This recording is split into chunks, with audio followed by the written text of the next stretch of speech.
The cheap man way to get a SPI quad. I've got all four of these. And I think there's a blue and gray too, and I think I have some of those too. Maybe all of them. I don't know. But I've already played Road to Richmond, which was the S&T fifth wheel of the quad, and videoed that for you guys. And since I liked that in more recent years, I thought, well, what the hell? I'll pick up the rest of the quad, but buying it as a box set is really expensive. Getting it this way, not cheap, but not bad. Not a great deal for the fact that I'll probably play it once or twice in my lifetime. But anyway,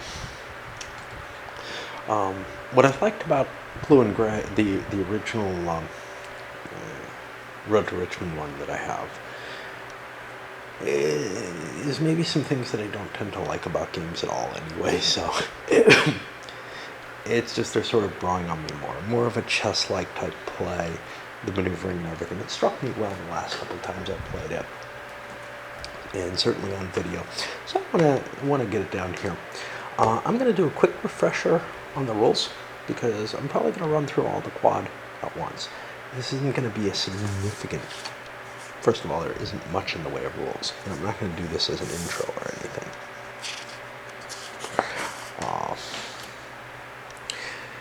Movement, everything, it's all pretty standard. This is an I go, you go movement combat. The combat's going to be straight odds CRT. You got your terrain effects chart, which we'll talk about a little bit later. I guess the biggie, though, is the zones of control in this. They are absolutely locking and fixed, with one exception if you're playing with an optional rule that I'll be playing with. Combat, standard Napoleon at Waterloo type system for almost everything here. The difference is I feel like the congested terrain in the Civil War games that use this kind of express things a little differently. The battles show a different dimension to them than your standard Napoleonic game would. Although I'm sure a Napoleonic game in the woods would be a problem. So you've got your pretty standard SPI combat table. I think this is the same in every game, but each game has its own combat results table, so it would be potential for them to have modified it for any given game. The terrain effects chart is very clearly designed for all of the system. If you read it like Cemetery Hill, Chickamauga, and Shiloh only, well, so they just copied it, and I think they did the same with the combat results table. This looks like the standard SPI old Napoleon at Waterloo table. The big difference between it and the Avalon Hill tables of the time is, or of a slightly earlier time, is there's retreats in it, which I consider a pretty big deal. You're able to displace your friendly units in order to retreat, but you can't retreat through zones. That's pretty much the way you destroy things, is you catch them probably at a 3-to-1 odds, because you might not want to take exchanges. Those are painful. It depends on the scenario, but in this one you do not. You have artillery, which is able to bombard 2 hexes, but it's got to have line of sight, and basically the only thing that blocks line of sight, well, there's 2 things, are forested hexes and towns. Now, I don't think there are any towns in Shiloh, anything big enough to qualify as one. The artillery, if it's adjacent to an enemy unit, has to attack the enemy unit just like anything else does. But if it's not adjacent, it has the right to bombard units and won't take losses from the combat. It can either be added in a combat, or it can be fire on its own if it wants.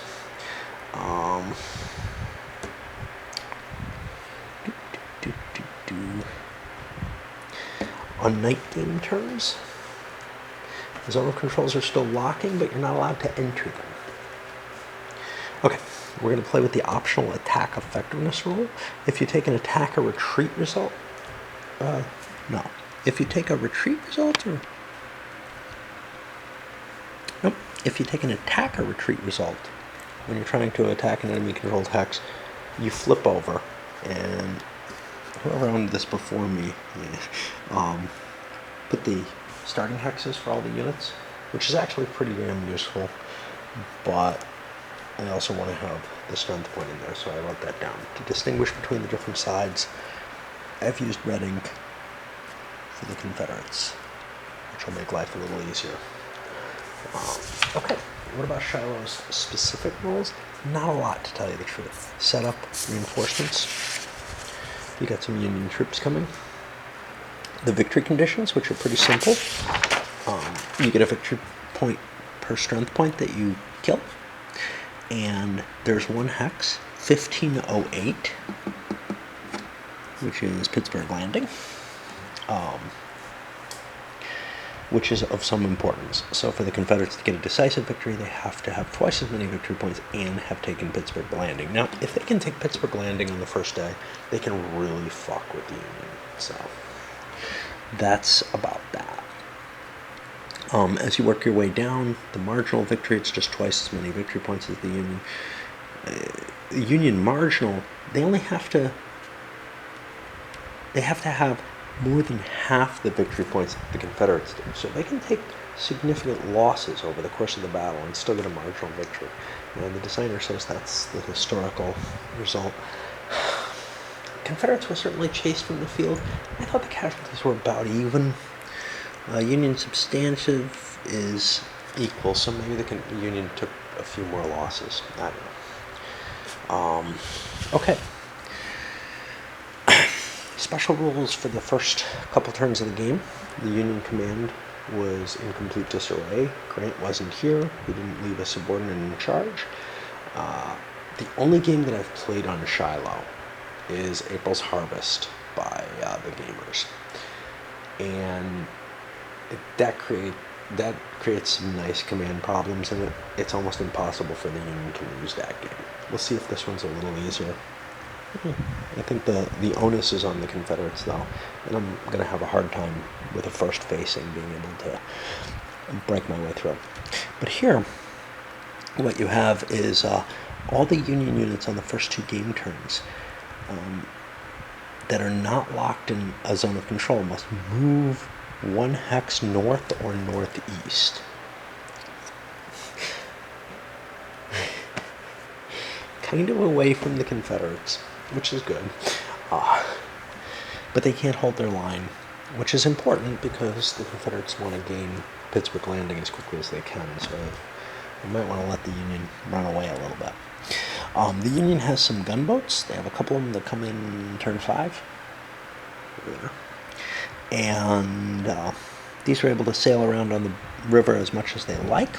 They can move to any river hex. They attack like artillery. They have no zones of control, and they're not affected by zones of control. They cannot be attacked. The river ferry. Union reinforcements show up on the east side of the Tennessee River. If they want to join, they have to use the ferry crossing. They can only cross from east to west. It costs 3 movement points to use the ferry.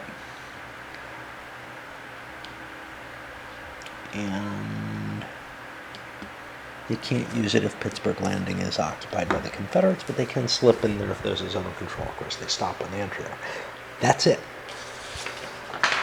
Take a little look at the terrain effects chart. I switch tables to the small one because I can do things like this, but also it just makes me happier to work with it. I'm kind of iffy on whether I thought about bringing my black table up here, but I've got that downstairs. It's a little classier. You guys don't need class, right? You're watching my videos, what the hell? No, but you know, in some ways, I do most of my gaming up here, and a lot of the bigger games are going to need this. I don't know. The black table is not the same height as these guys. Another thought had been the black table would become my work table because it's a little bigger and a little sturdier than the one I use, and I'd bring the old brown one up here.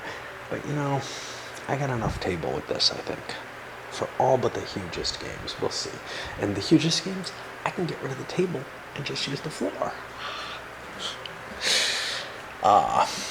And we may be doing something like that soon.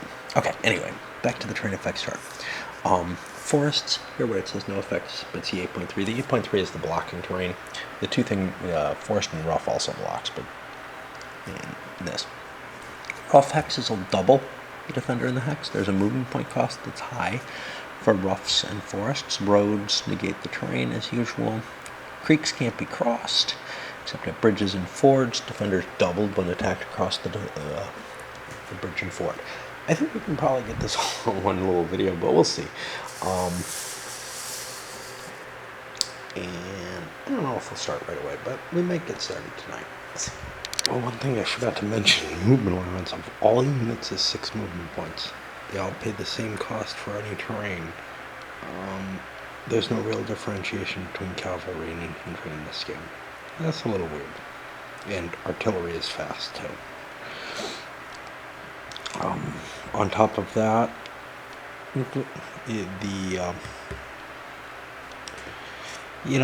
I'm looking at this. I'm starting to try to figure out, well, where do I want to move my Confederates? How do I want to set this up? What do I want to do? Because since there are fairly solid lines, it is kind of hard to get your attack off. Now, pushing people around at 1-to-1 is great.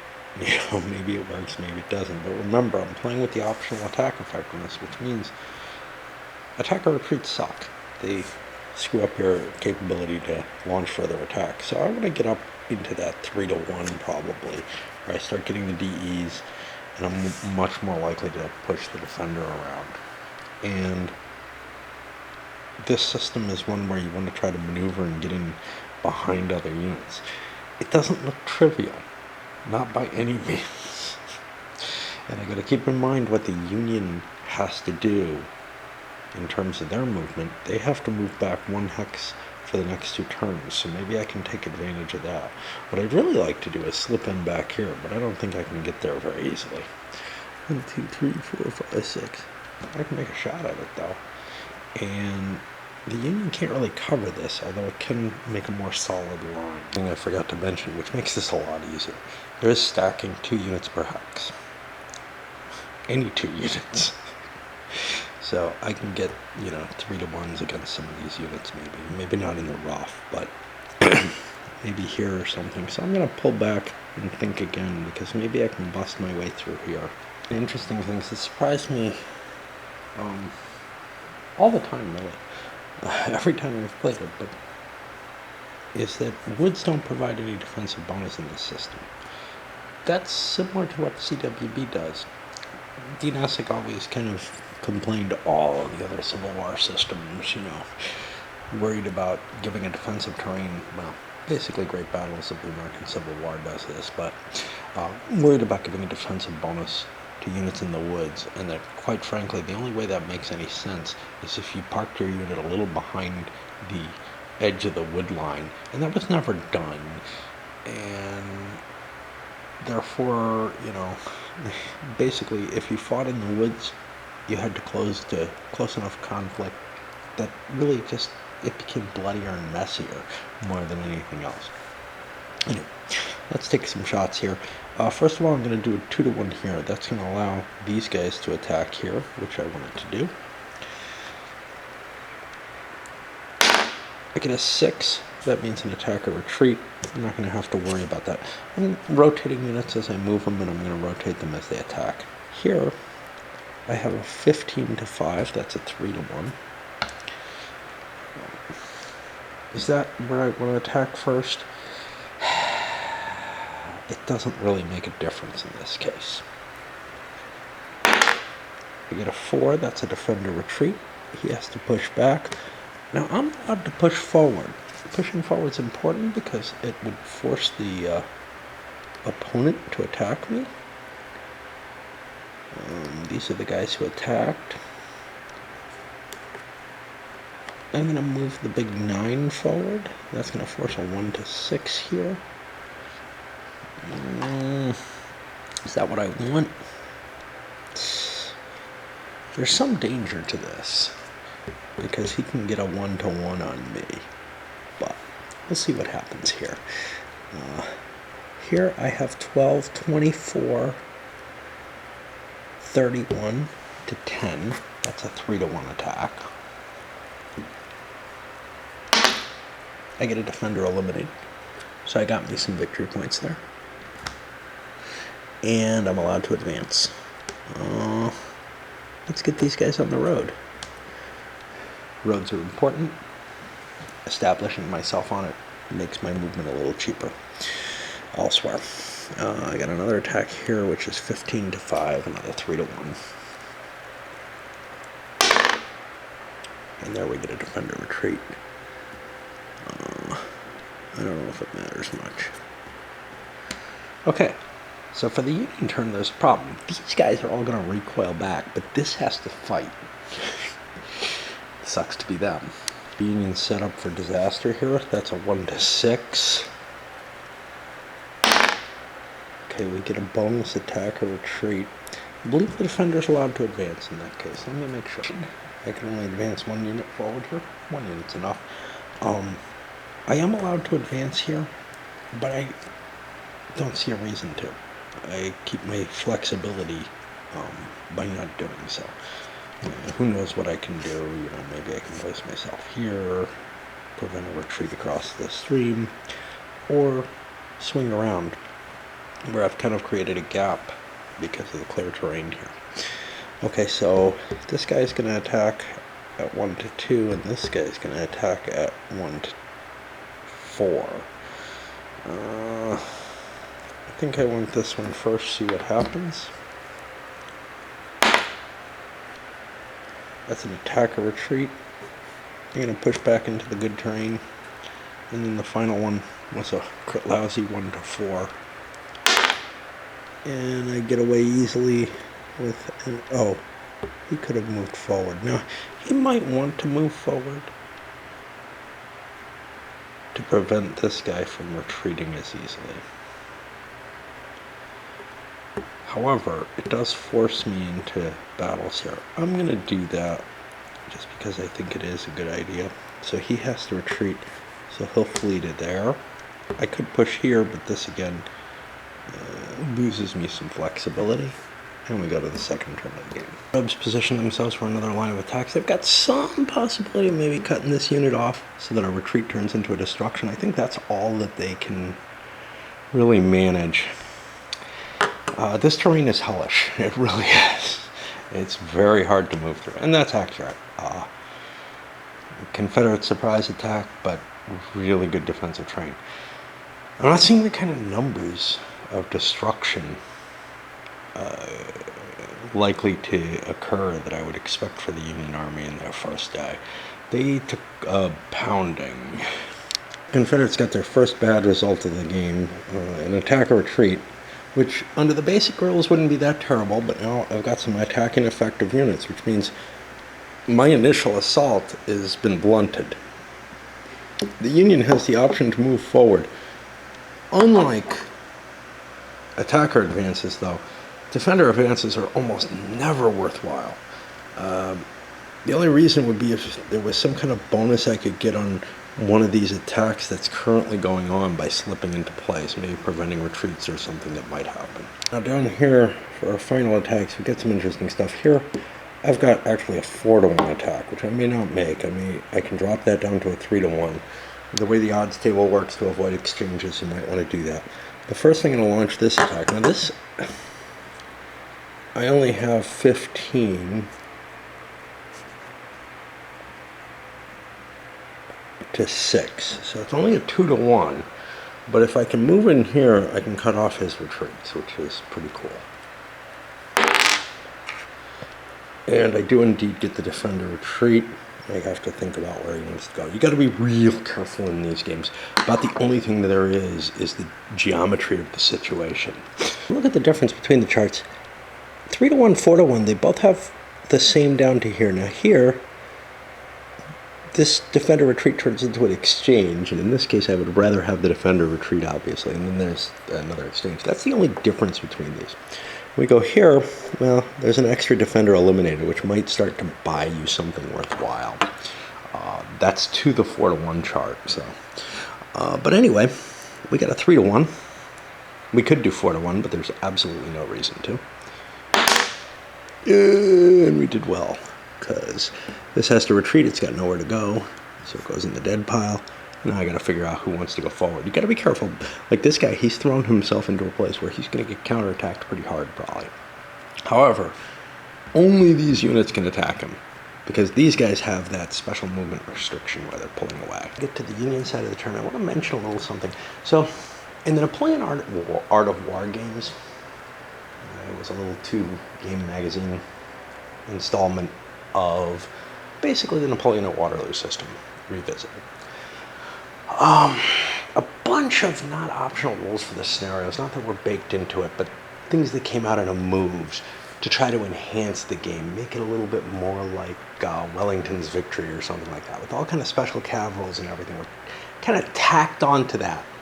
And maybe they were clever, maybe they weren't. Maybe they work, maybe they don't. I've never tried them because they kind of defeat the whole purpose of this kind of design. But the optional rule in this, handling, this attack and effectiveness, this is actually brilliant, in my opinion.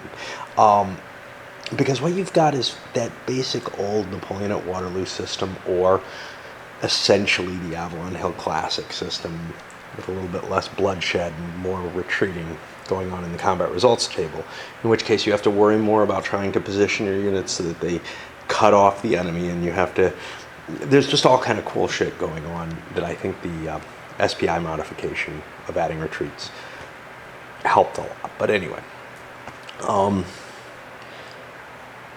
that system's always had kind of a certain flavor to it, and by adding this attack and effectuality, you've put something that reflects the fatigue that was really apparent in certainly in the American Civil War. When a unit was used too much, it just really wasn't capable of pushing for another fight. It had to wait that extra day or whatever. That works really, really well in this system. It also takes, in terms of gameplay, it up a level from that just pure geometry situation to, I've got strength there, but I don't have the capability to push forward. And that adds to it creates a more interesting game situation, as well as, doing a good job historically. At a very abstract and simple level, you just, you flip the counter and they're no longer applicable. You can certainly have double printed counters. It's funny. This is, I think this was 75, a little later, than the earliest days. And they're like, well, of course the counters are white, are only printed on one side. This must be towards the end of the era of single printed counters. I know Anzio already had double printed counters and step losses and all that a little earlier, but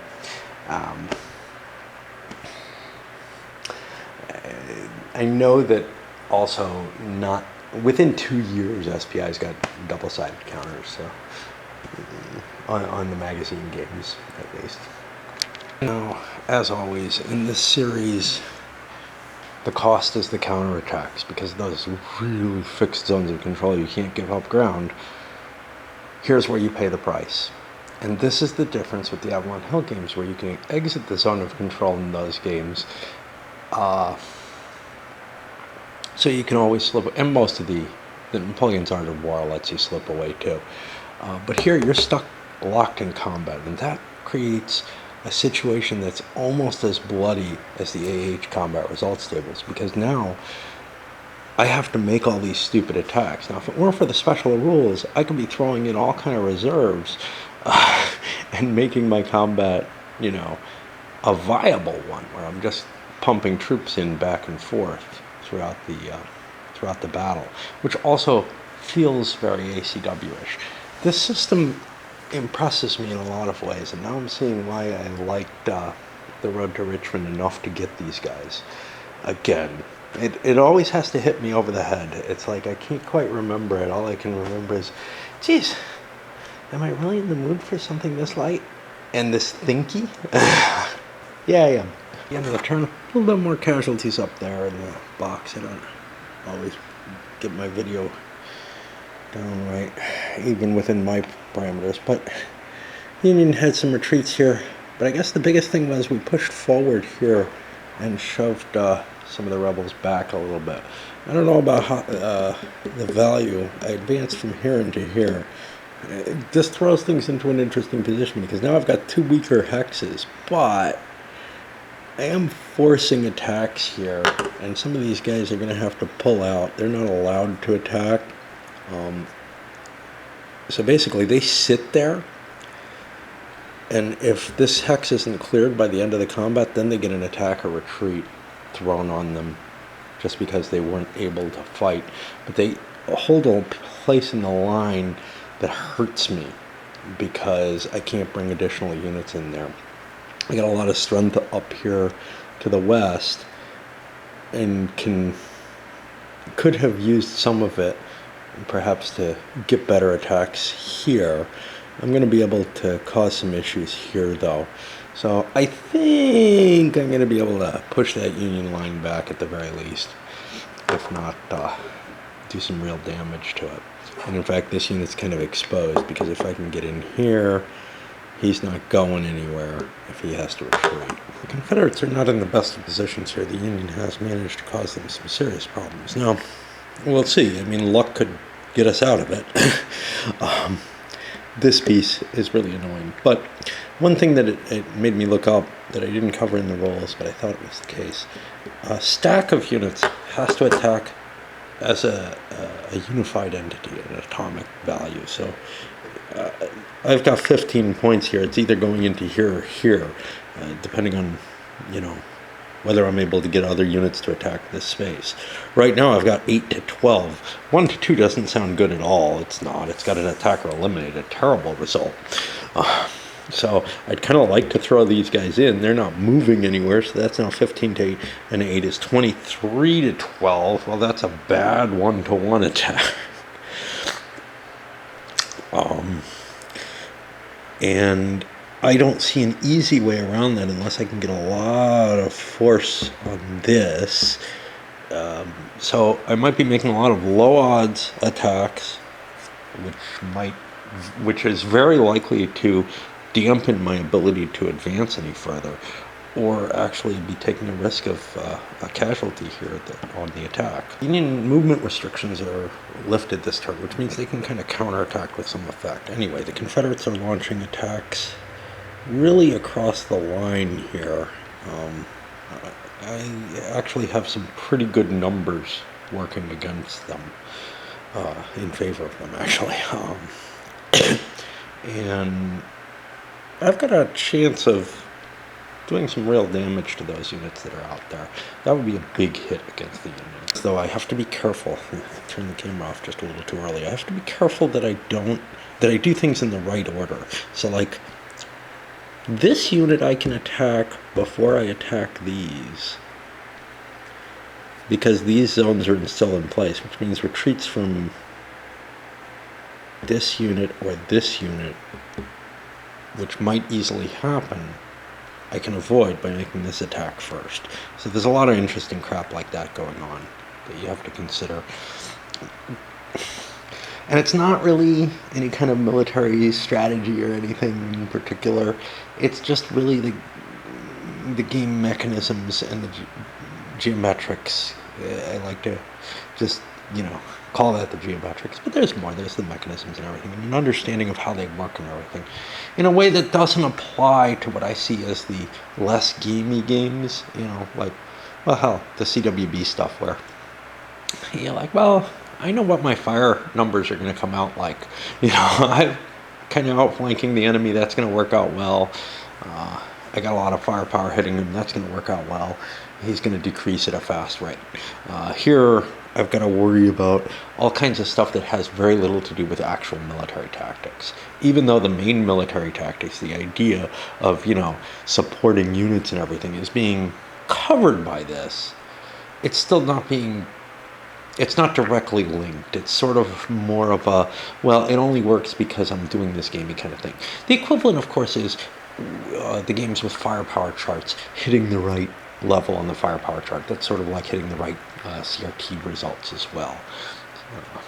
So I don't know. And there's some geometry there in terms of retreats, although usually, unless you have units completely surrounded, they can retreat. They just take fire for doing so. To kill all but one of the units that we attacked. That's pretty damn good. I don't think we could have done any better. We got retreats where we needed them. I'm also using these units to help fill in the line. Sure, if I get attacked there and the Union's still standing on my line, then there might be a problem. But otherwise, they're going to strengthen this line as a whole. It's kind of weird. The every other hex thing that works in a lot of the operational games, it doesn't work as well in this system. Sometimes you need to do it. But having a solid line of strong points is actually better here than in those World War II games where maybe you have an exploitation movement or something, so if you can make a break in the line, you can slip through it.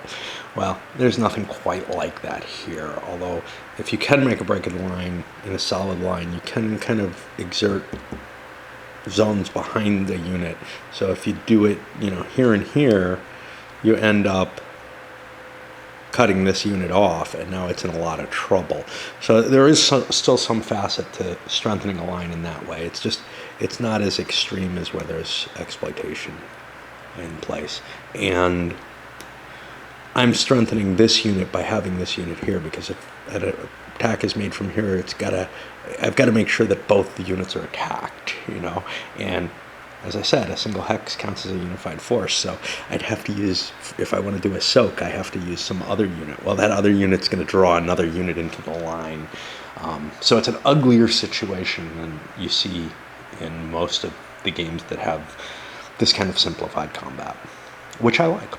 Inside, this looks like it's going to be a 1-4 attack unless I start throwing forces in. That's not very good. That's got 2 attacker eliminateds in it. If I could get it up to 1-3, which would be just this, that's not going to happen easily, though. Right? Is it 1-4? 18 and 14 is 32. No, it's going to be 1-5. Oh, that's really terrible. So what I need to get it to 1-3. Let's say we're not going to go in here, but we're just going to put an extra unit here and maybe do a lower odds attack there.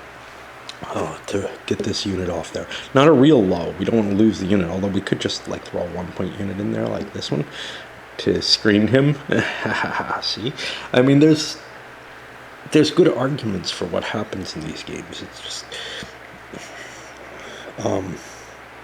I do find it amazing, though, that with just slight changes in the rule sets, we can go from what works for World War II to what works in a gunpowder era game, more or less. Okay, so what would I need here? I would need 14 and 9 is 23. I think I'd need to get to about 12, which means another 6. And I have one sitting there. Looks like a good plan. Now we're outnumbered and collapsing in upon ourselves. I do want to leave spaces for retreats. I don't want to be in the position. This is a little dangerous, but I can't move up here. This is kind of a defect in my line, because this unit could end up with no retreat space, but maybe they should get a retreat right now. So let's see what we got here. We got 10-9. That's a 1-1. 1-1s are awesome. They can't hurt me. Well, they can flip my units, but instead I get a defender retreat, which is all good for me. And I don't know if I want to advance there. The advantage to advancing here is that I open up my width. The problem is this is a 2-hex spacing there, of course, with the unit back there. I don't know. It would be really hard. I would be likely trapped. So I'm not going to advance there. But these guys now have a 12-23, which gives me 1-2, which only has a 1 in 6 chance of an attacker eliminated. But I've doubled the damage if it comes up. It doesn't. And the kind of nice thing is I get to retreat here, but that might not be as good as I want it. Of course, the Confederates aren't going to advance because that was the last attack. So we push into turn 4 there. Problem with flipping units over, I forgot about this Union unit completely. He doesn't mean much, but yeah, he should be trying to limp his way home. Confederates are able to accumulate a great deal of force against a few hexes, finally being able to take advantage of some of their artillery power because there's some clear hexes that they can fire over. So that's great. You can fire over your own units, you just can't fire over the woods, the wooded rough, and well, that's it in this map. The bad die rolls on a 3-1 and a 2-1 attack have really kind of broken the Confederate offensive. This is bad news. With this much of the offensive, with this much of their units not able to attack, some of their heavier units out here in the center, now it's going to be a lot easier for the Union to defend their position. Preconditions may cause something somewhat ahistorical here, though. These, in conjunction with these, so maybe the optional rule is not so good. The Confederates can win as long as we have twice the victory points that the Union has.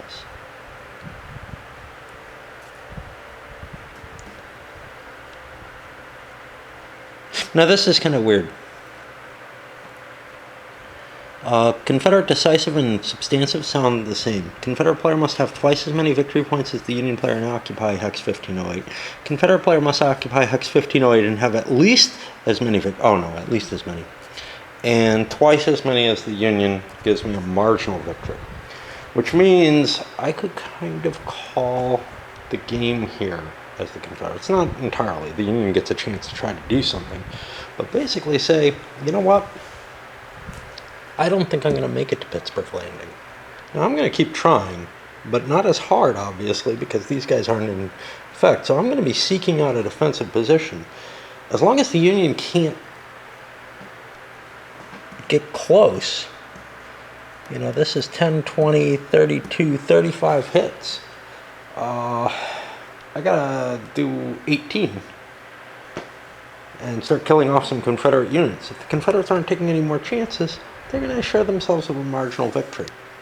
And given my situation here, I'm not going to have much opportunity to attack here. So unless I can get a breakthrough over here with not a lot of combat capability, I think I'm going to be playing it very, very conservative as the Confederates now. They aren't the only ones being hit by some bad die rolls here. The Union attack on this unit, which they were forced to by the Confederate advance. 2-1 attack again, couldn't possibly get anything better without some kind of, well, couldn't. But had I been able to do some kind of broad-based attack, maybe I could have slipped something in there. I doubt it, unless I had an outflank or something going on.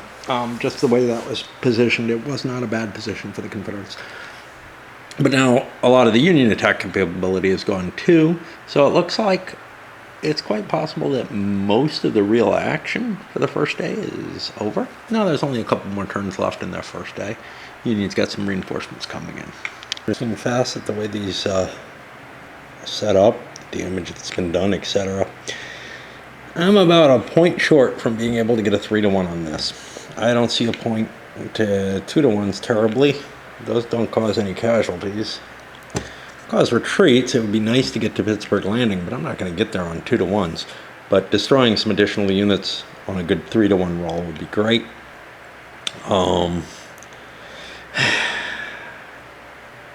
Another alternative, though, is to try to push it at 2-1. This is going to be tough, but here is kind of the linchpin of this setup, and it's a little strong, but it only takes 16 strength points. I can get that. If I push them back successfully, then I can put myself in a position where the Union either has to get some other units in play to get anything like a reasonable attack, or else they're going to make a crappy attack and then also withdraw with the center. So that's not an entirely unreasonable proposition. 2-1. I got a 5 or a 6. I lose more of my combat capability off that. That's the problem. But I don't see too much other opportunity here for me. I think I do want to take advantage of it. Sucks. Another failure. Another 5 or 6 on those 2-1s. Thrown back again. And now the Union starts getting some reinforcement.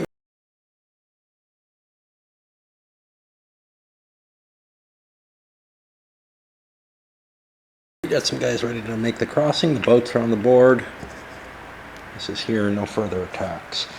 I mean, could I have made one here? I don't know. maybe 11, and 11 is 22. That's not quite enough. I'd like at least a 24, and it would weaken my position a little bit too much. So, and now we're limping our way home. We're taking an attempt one more 2-to-1 attack over here. Last turn of the day. Might gain a little bit of ground, and we do. Actually, too bad it wasn't a 3-to-1. Union has to pull back to here, and we want to disrupt the Confederates, so we're going to send a big unit in there. The Union, of course, I meant. This is kind of shitty. I'm just 1 point short of a 2-to-1 attack here, which could gain us some interesting positioning against the flank, but that's not going to happen now. High diddle diddle up the middle doesn't look very good either. These guys are in trouble too. Additionally, Union forces coming in from this direction as well as over across the river. We got one attack. It's 10-9, 1-1. Use the white die for the Union. I don't know why. It's a defender retreat. We fall back. Do we want to force the Confederates to attack this hex? No, that sounds horrible. So that is the end of the day turn, or the last day turn. Let me take a look at the night recovery.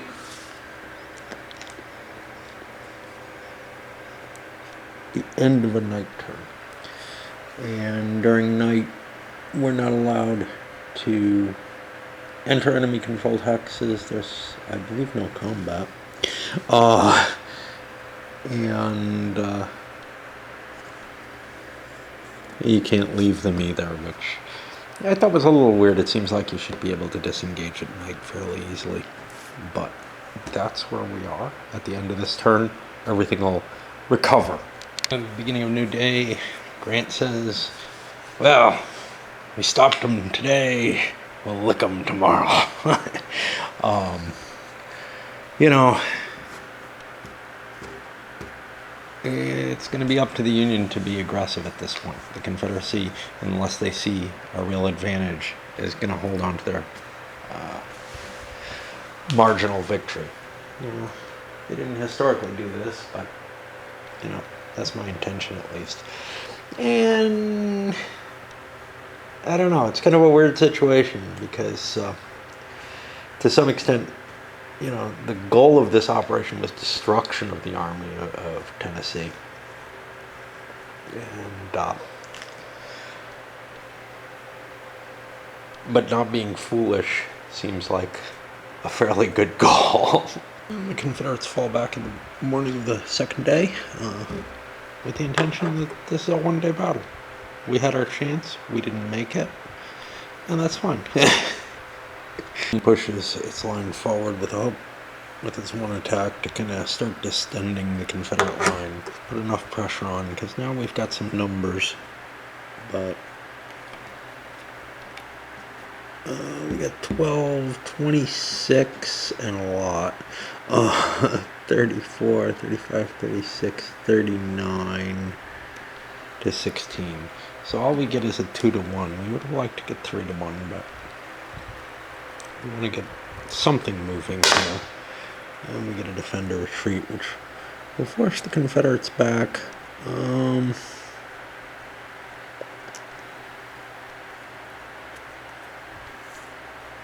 Push back here. Now the question is, does the Union want to step into it there? And I think the answer is no, they really don't. I don't think we have anything that big. We have an 8 we could put there. 11, 20. They can easily get 24 and more into there. 1-to-1 would be kind of neat. I don't know. Let me think a little. Looking at the pieces, the Confederates would have a fair shot at a 3-to-1, and we can't afford the DE. That's the thing. So if they want to attack us, they got to hit our line. Do have a little bit of an opening here that we left them. It wasn't an easy position that would give us mobility. If we were back here, we would have a sturdier line. but I don't think the Confederates are going to hit. They look like they're done for the battle. The Confederates pulling back. The Union's in an ugly situation. If I were a binary win-loss kind of person, hey, a marginal loss, screw it. Maybe I can win if I, launch all kind of attacks everywhere. But with my kind of view on victory, well, the Union's not going to take a chance at really losing their army by losing Pittsburgh Landing and getting it caught over here. That would be terrible. And I'm just not seeing anywhere where I can get a good grip. I can start maneuvering around and hope to slip in here, but they'll make counter moves against that, falling back a little maybe. They've got tons of room. The only reason they're staying up here at all is they're sitting in some rough terrain that makes them more defensible. But if they get chased, well, there aren't that many turns.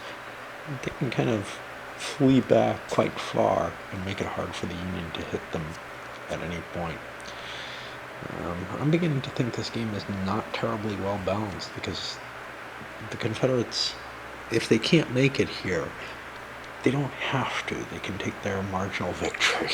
And does a little bit of dancing around to try to get maybe into a position where they can attack over there. With the woods, their artillery, they have a lot of artillery, aren't going to come into play as particularly effective. I'm going to make a 1-to-1 attack here, though. I hope it's 1-to-1. Yeah. Just in the hopes of maybe gaining some positioning here, forcing the Confederates to counterattack, whatever.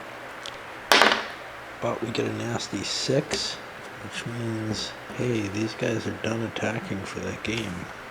One thing about these older games the Confederates have pulled up here, there's very little, in fact most games, even more modern ones, there's very little incentive to keep reserves.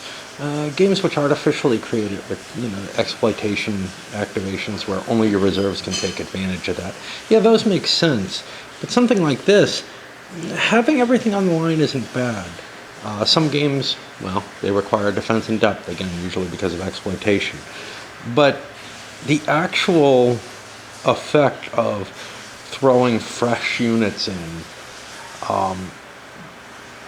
doesn't have the effect that it often shows in historical treatments, which is you're fighting hard and it kind of doesn't matter how much you're fighting against. You're used to that, and then you see a bunch of fresh troops coming, and that can be a real morale hit or a boost for the forces on your side. That's something I think should be better represented. Some minis games do it. Anyway, this is a Confederate position again. I don't see any reason to attack, and I think the game's basically over at this point.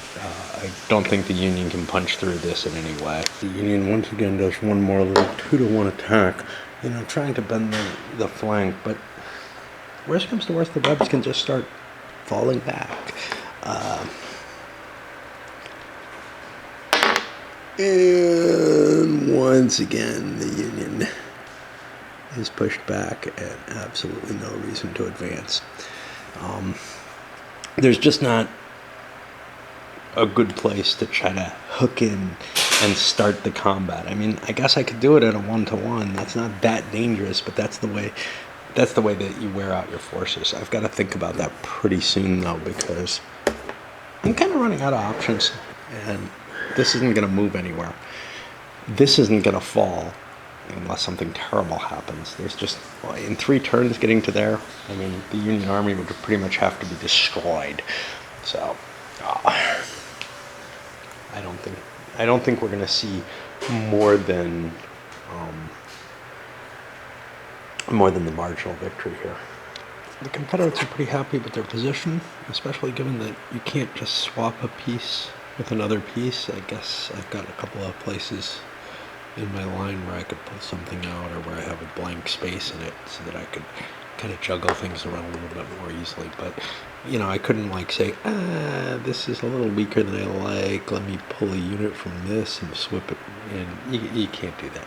So anyway, the Confederates are just going to basically pass for the turn. Hey, they got their marginal victory in the bag as far as I'm concerned. Honestly, the Union's going to just call it here. I don't see anything that can really be done to break this.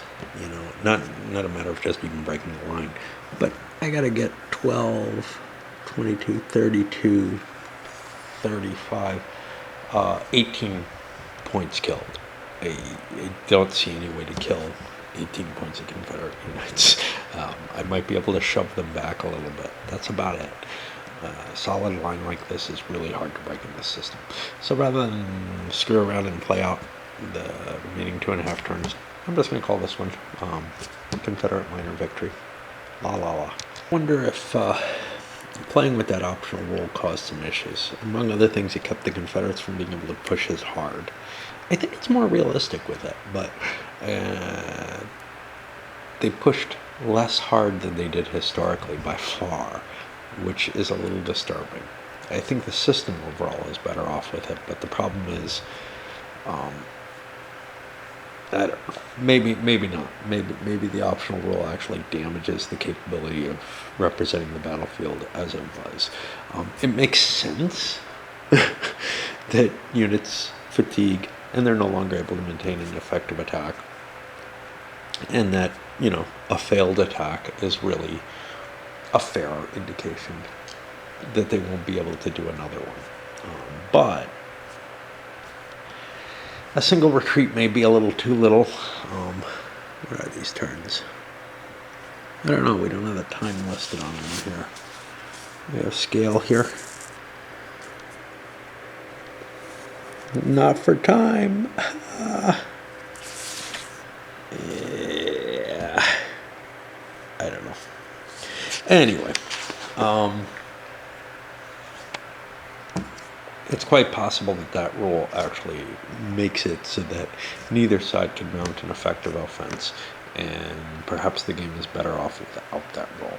I found in Roads to Richmond it seemed to work pretty well, or Road to Richmond. But again, I'm not as familiar with that campaign. This battle I've got some familiarity with, and man, the offense just petered out on both sides completely. Historically, the Confederates pushed pretty hard, almost got down to Pittsburgh Landing, and got stopped kind of in the nick of time. But then they were so mauled from the day before that Union counterattacks on the second day were really able to send them fleeing. And in game terms, that ends up being a marginal victory just like this is. But in reality, the Army of Tennessee took some heart out of the fact that they survived it and pushed the Confederates back and held the field at the end of the day. Anyway, I'll send this